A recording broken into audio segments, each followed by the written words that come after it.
السلام عليكم شباب، شو اخباركم؟ اليوم عندنا طريقة تحديث راوتر نوت جير. طبعا انا اللي شجعني انه اسوي لكم طريقة تحديث الراوتر نوت جير انه من بحث على اليوتيوب على طريقة تحديث نوت جير ما لقيت شروحات باللغة العربية، لقيت بس شروحات لغة انجليزية. تحديث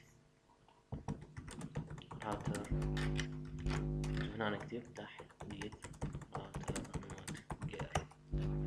راح يطلع لنا بس شروحات باللغة الإنجليزية.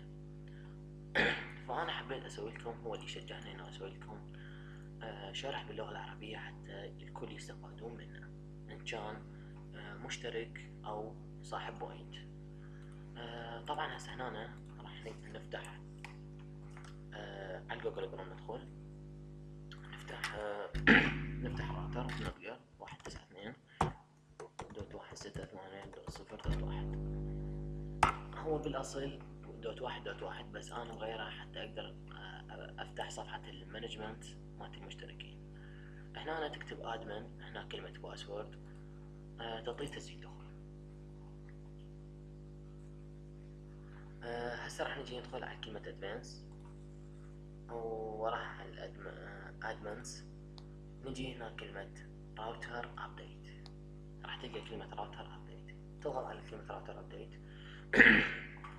من طلعت لك هاي الصفحة راوتر ابديت راح تعطيها على تشيك، تضغط على كلمة تشيك، راح تنتظر يبحث لك عن الفيرجنات. طبعا اني محدث قبل شوية واحدث اصدار اللي هو 1.0.1 فيرجن 1.0.1.2، هو هذا احدث فيرجن للنوت جير.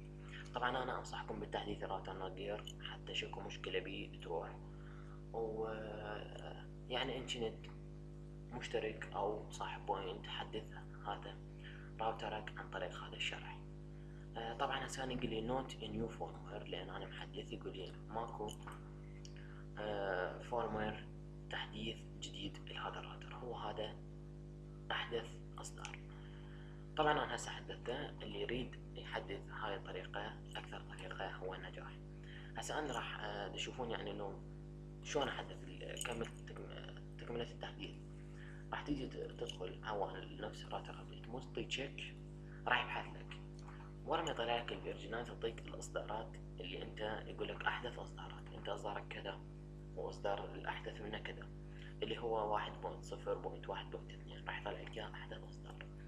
انت بهاي الحال شو تسوي؟ راح تعطي اكو كلمة يس جوا، تعطي يس، راح تنتظر يعد لك من 1 إلى 100. بعد من 1 إلى 100 راح يسوي ريبوت للراوتر ويرجع الراوتر، وإن شاء الله كل المشاكل اللي بيه راح تنحل. إذا عجبك الفيديو لايك زائد سبسكرايب، وإذا ما عجبك اعطيني ديسلايك.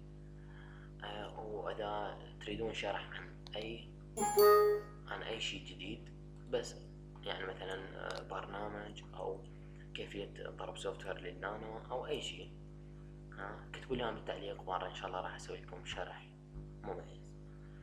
شكرا لكم على حسن المتابعة، في أمان الله.